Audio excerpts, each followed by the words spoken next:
Hello friends, welcome to AWA। तो देखो मैंने JEE नीट सीट में आपका स्टार्ट किया है। इस ऑसिलेशन में देखो नेक्स्ट कंसेप्ट क्या है। आपको दिया है spring block system shown in the figure oscillating in a horizontal plane. ठीक है, ये एक स्प्रिंग है जिसका स्प्रिंग कांस्टेंट क्या है के, और यहाँ पे M1 अटैच किया और दोनों के बीच में कोएफिशिएंट ऑफ फ्रिक्शन है, दैट इज म्यू।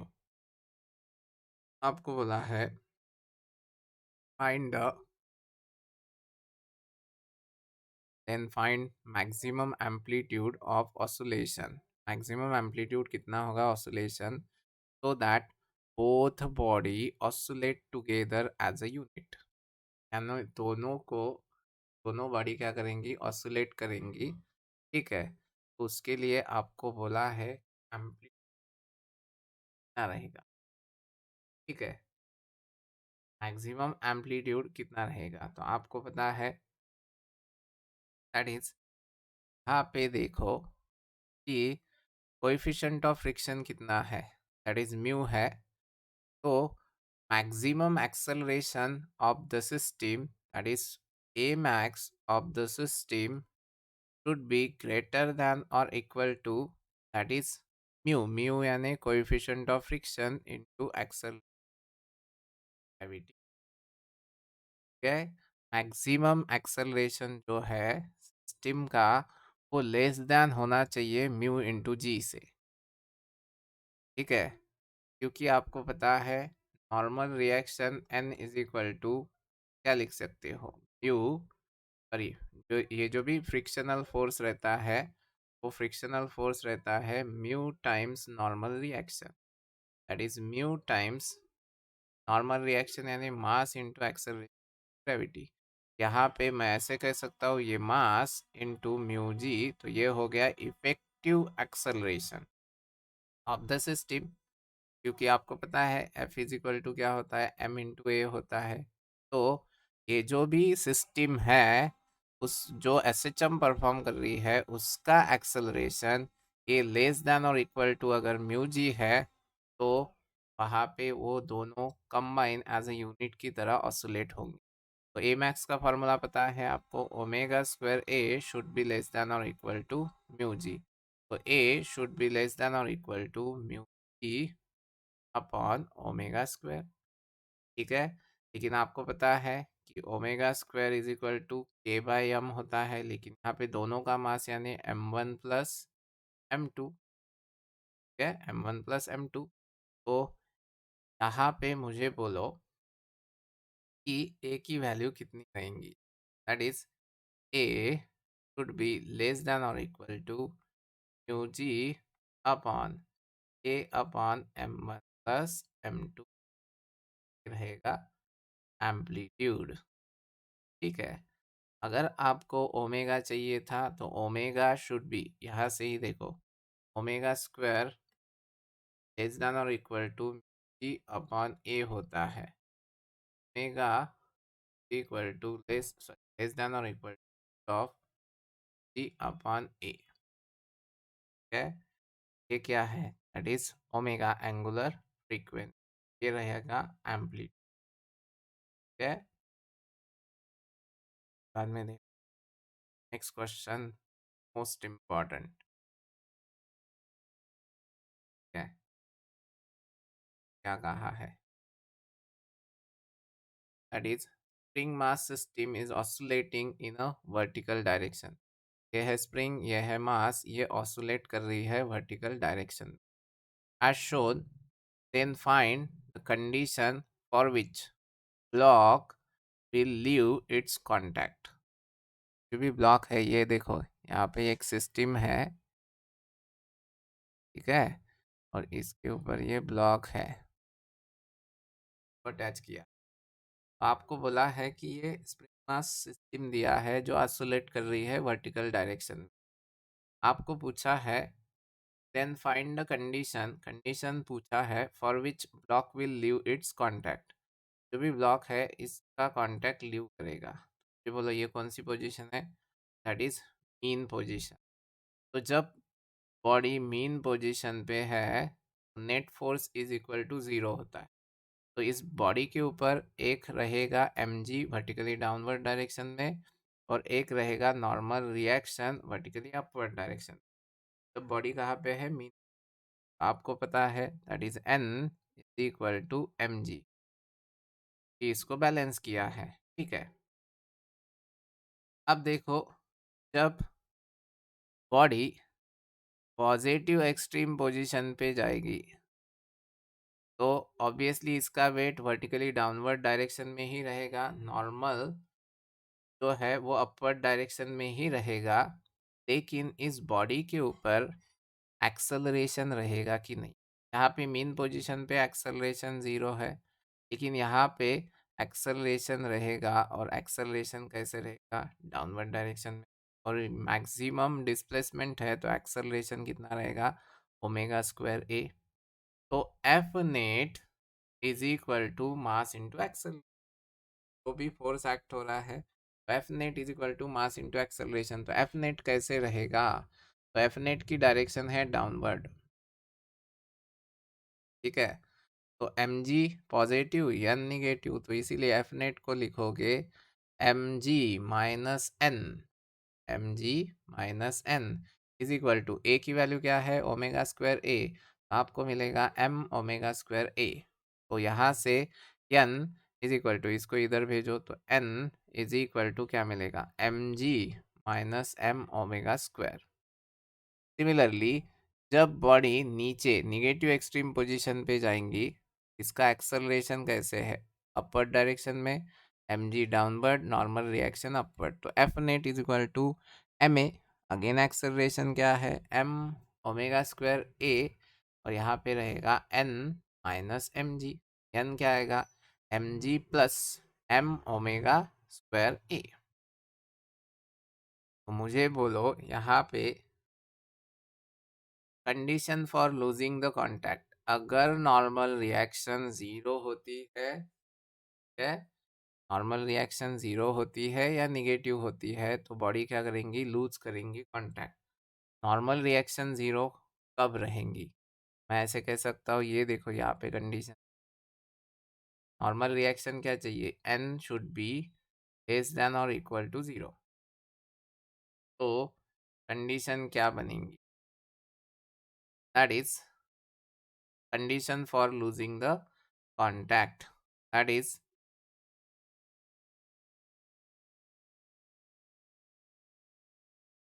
यहाँ पे देखो, नॉर्मल रिएक्शन 0 अगर है, यहाँ पे आएगा M G minus M omega square A, ठीक है। तो ये इधर जाएगा, यहाँ पे for losing the contact that is N, normal reaction should be greater than और इक्वल टू 0, ग्रेटर देन और इक्वल टू 0। अगर नॉर्मल रिएक्शन ज़्यादा है तो ही ये क्या करेगा, लूज करेगा कांटेक्ट। तो कैसे, यहाँ पे देखो, ये वैल्यू पुट करो, that is N greater than और इक्वल टू क्या है, 0, ठीक है। यहाँ पे एन की वैल्यू लिमिट रख देते हो 0, इसको इधर भेजो, क्या होगा, that is m omega square a greater than और इक्वल टू एम जी। यहाँ पे एम क्या होगा, cancel, omega square a greater than और इक्वल टू जी, ठीक है। Omega square a greater than और इक्वल टू, ये रहेंगी condition for losing the contact. Next देख, अगर स्प्रिंग है और उनको सीरीज में कनेक्ट किया है, इक्विवेलेंट स्प्रिंग कांस्टेंट क्या रहता है और टाइम पीरियड। देखो यहाँ पे एक स्प्रिंग, इसका स्प्रिंग कांस्टेंट, फोर्स कांस्टेंट लिया है K2, प्लस स्प्रिंग, इसका स्प्रिंग कांस्टेंट लिया K1, और इसको अटैच किया है मैंने M। जब M अटैच कर रहा हूँ तो देखो इसके अंदर एक्सटेंशन, स्प्रिंग का जो ऊपर वाला स्प्रिंग है उसका एक्सटेंशन डाउनवर्ड, दैट इज कितना हो गया, x2। रिस्टोरिंग फोर्स रहेगा upward, that is F। Similarly ये जो नीचे वाला स्प्रिंग है उसका extension downward that is x1, लेकिन उसके अंदर भी रिस्टोरिंग फोर्स क्या दैट इज F एक ही रहेगा, क्योंकि यहाँ पे मैं कंसिडर कर रहा हूँ spring are massless.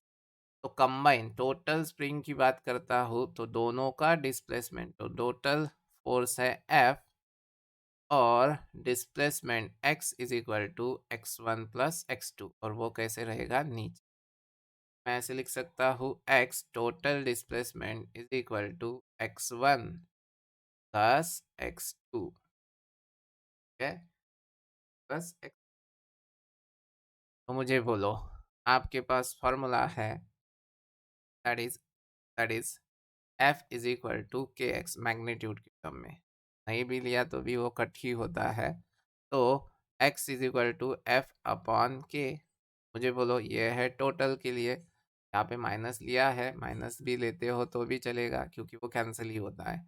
Minus F upon k equivalent k total equal to minus F upon k one minus F upon k two. यहाँ पे minus minus cancel, F F cancel, तो आपको मिलता है 1 upon k equivalent is equal to 1/k1 plus by k2, या k equivalent equal to k1 k2 upon k1 plus k।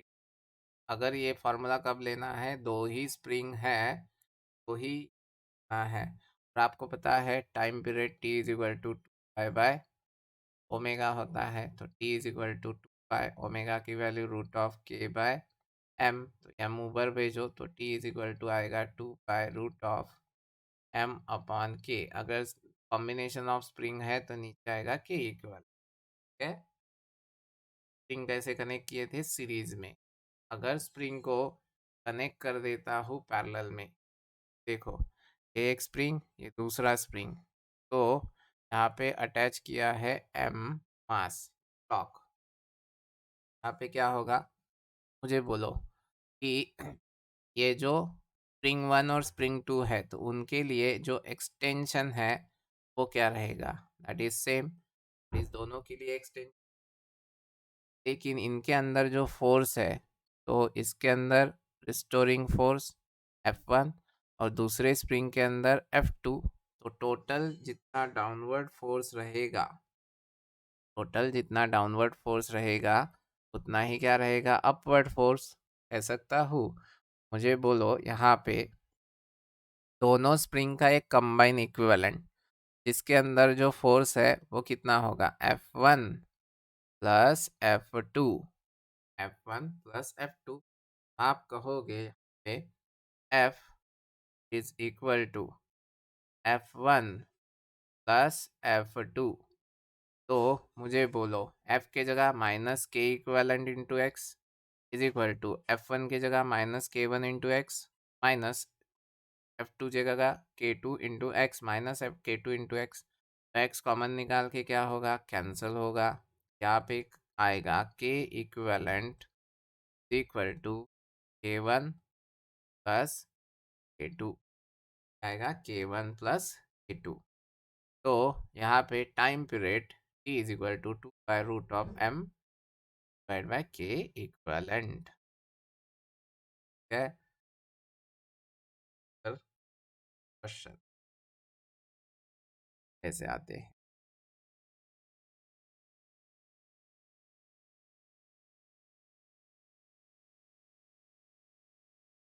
That is देखो यहाँ पे एक डायग्राम दिया है, आपको बोला है टाइम पीरियड। ये बोलो ये दोनों स्प्रिंग कैसे है, सीरीज में है, सीरीज में है तो इनका के इक्विवेलेंट दोनों के लिए, हाँ, तो इसको के एस भी कह सकता हूँ, k1 k2 upon k1 plus k2, k1 k2 यानी 4k इंटू 4k अपॉन दोनों की एडिशन 8k, एक एक कैंसल, यहाँ पे आएगा 2, यहाँ पे आएगा 2, दैट इज 2k। मुझे बोलो यहाँ पे बचा 2k, यहाँ पे बचा 2k। अब ये दोनों स्प्रिंग कैसे है, मैंने कहा था आपको दैट इज पैरेलल में है पैरेलल में, तो इनका इक्विवेलेंट क्या होगा, k equivalent equal to 2k plus 2k plus 2k that is 4k। तो के इक्विवेलेंट आया 4k।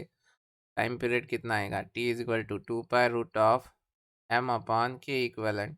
के इक्विवेलेंट कितना है 4k, तो t is equal to 2 pi root of m upon 4k। ठीक है, m अपॉन 4k। ठीक है, या ये 4 का स्क्वायर रूट 2, यहाँ पे t इज इक्वल टू ऐसे भी आएगा pi upon pi into root of m upon k, ऐसे भी लिखा तो भी आंसर करेक्ट है। ठीक है, दूसरा क्वेश्चन देखो। यहाँ पे देखो कितने सारे स्प्रिंग है, इसका स्प्रिंग कांस्टेंट के, इसका स्प्रिंग कांस्टेंट के, इसका भी, ये तीन। तो मुझे बोलो ये कैसे कनेक्ट किए हैं पैरेलल में, तो इन दोनों का दैट इज 2k, इन दोनों का, तीनों का 3k, और इन दोनों का दैट इज 2k।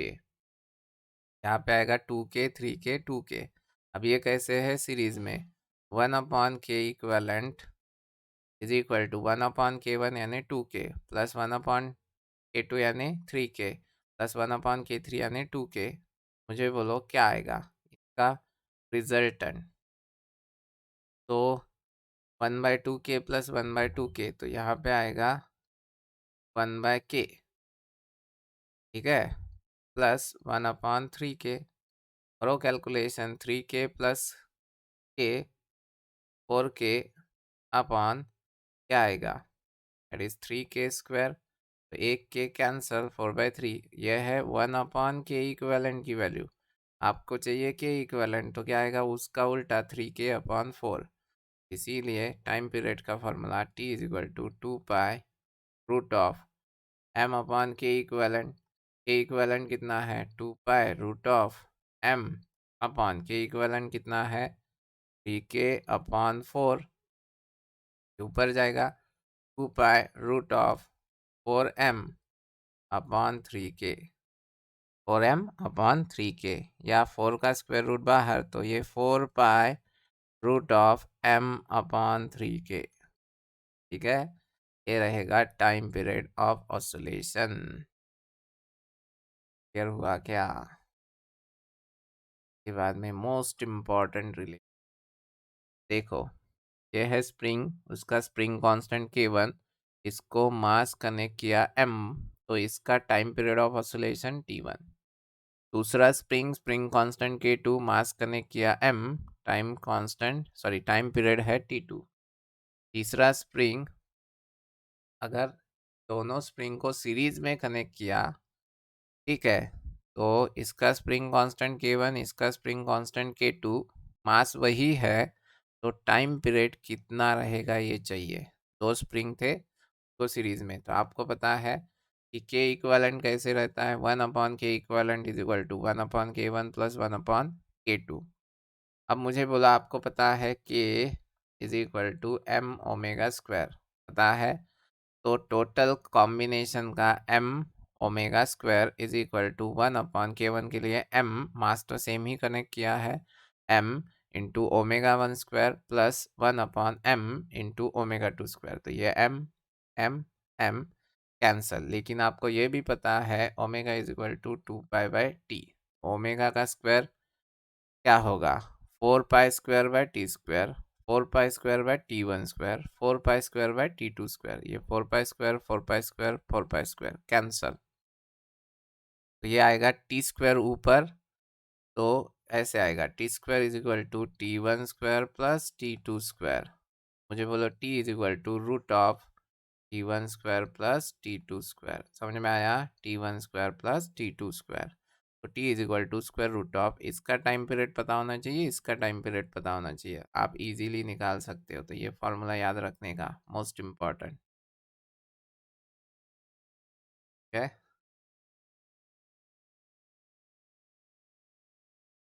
के बाद में नेक्स्ट देखो,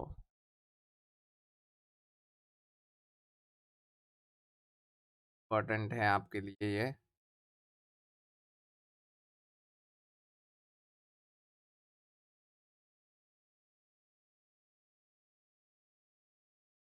देखो, एक स्प्रिंग दिया और इसको दो ब्लॉक कनेक्ट किए।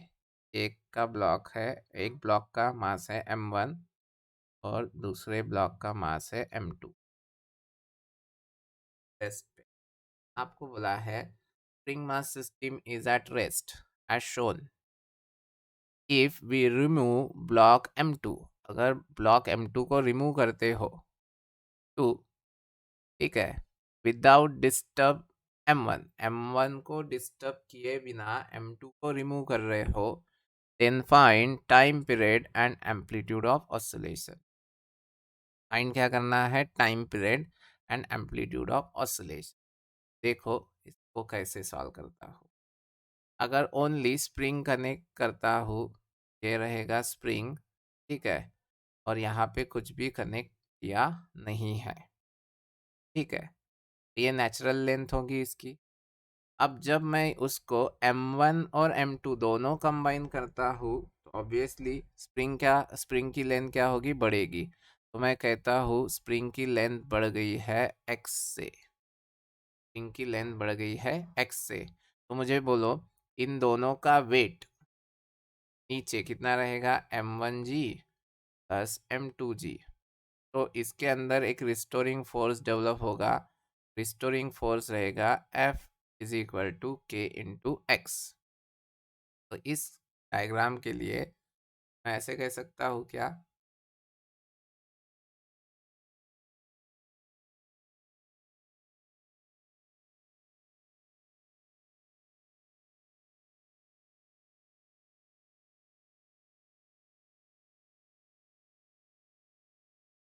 देखो यहाँ पे जितना डाउनवर्ड फोर्स रहेगा उतना ही अपवर्ड। तो k x is equal to m1g plus m2g। तो x की वैल्यू क्या आएंगी? m1g प्लस m2g अपॉन के, ठीक है। उसके बाद में अगर मैं m2 को रिमूव कर देता हूँ तो कि जो डिस्प्लेसमेंट है, क्योंकि एक ही मास बचा है, तो डिस्प्लेसमेंट मान लेता हूँ x0 है, x0। तो इस केस में फोर्स कितना है? m1g डाउनवर्ड है, तो के x0 अपवर्ड रहे, ठीक है। तो यहाँ से आपको मिलेगा m1g इज इक्वल टू के x0।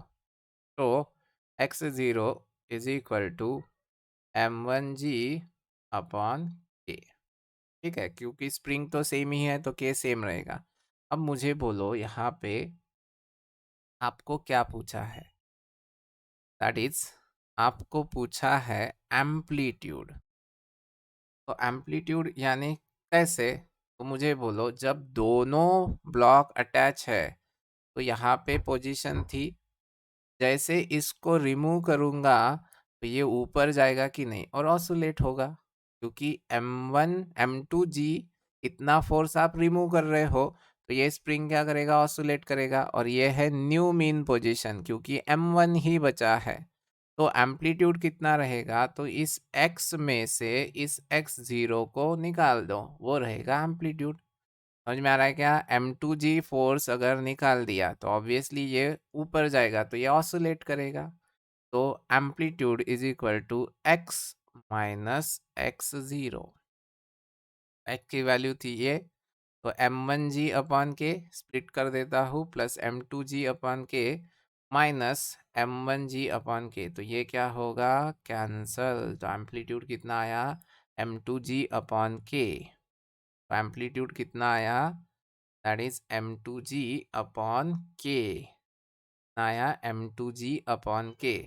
तो यहाँ पे एम्पलीट्यूड के इसमें एम्पलीट्यूड के इसमें जो मास आया कौन सा है? जो हटाया वो मास आया।